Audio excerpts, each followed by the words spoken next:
Hi, I'm gonna show you how to bleach design with either contact paper, or I had this window decal film on hand and I used that. As you can see, it has like a sticky side and then a clear side. And then I printed out what I wanted and I traced around and I cut out all the letters onto the same paper and I just shaded them in just a little bit so I could actually see them on the shirt with no problem once I bleached it. And then, of course, we have a humongous shirt because we're going to be doing some t-shirt cutting as well. I'm going to kind of make a straight line, as straight as I possibly can, and then line it out with chalk. I know it's a tiny piece, I couldn't find any bigger ones, but I'm just going to draw with chalk across the line so I know where to stick the letters on the t-shirt.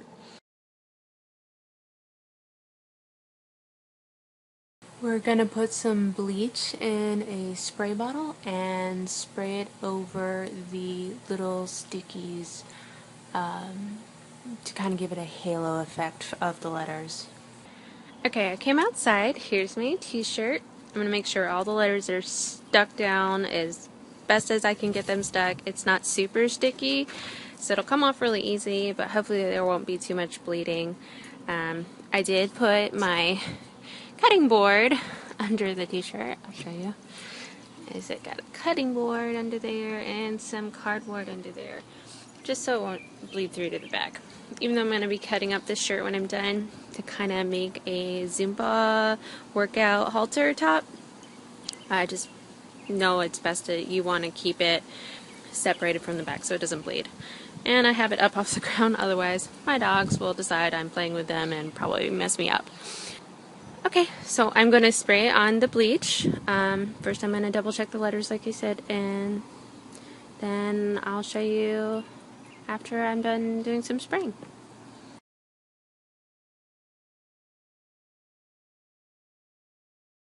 Well, I did have some bleeding, as you can see. You couldn't even see the word fat.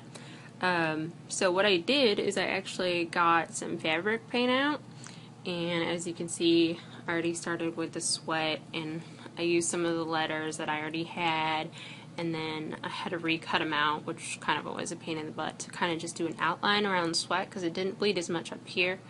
And then I'm just gonna paint over the last few words so that you can actually see it.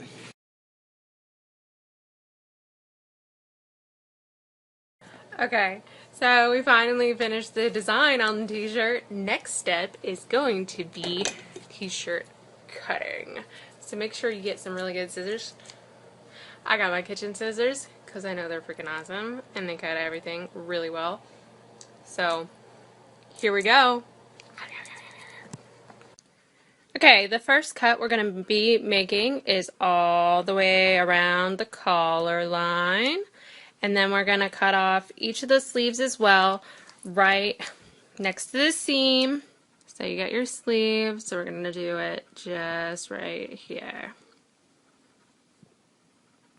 Okay, now that we've cut the sleeves off, right around the neckline, it doesn't matter that it's not perfect right now because these are just our beginning cuts. So we're going to turn the t-shirt over and we're going to cut the back. And right where the armhole ends, we're going to pretty much cut straight across, as straight as we can, of course, because I'm not making lines or anything, I'm just cutting. Okay, I cut straight across the back from armpit hole to armpit hole. As you can see, there's a nice big flap. There's the front of the shirt inside. Okay, and the next step is going to be we're going to take this flap right here on the top, and cut straightish up the center. So I cut the top part in half.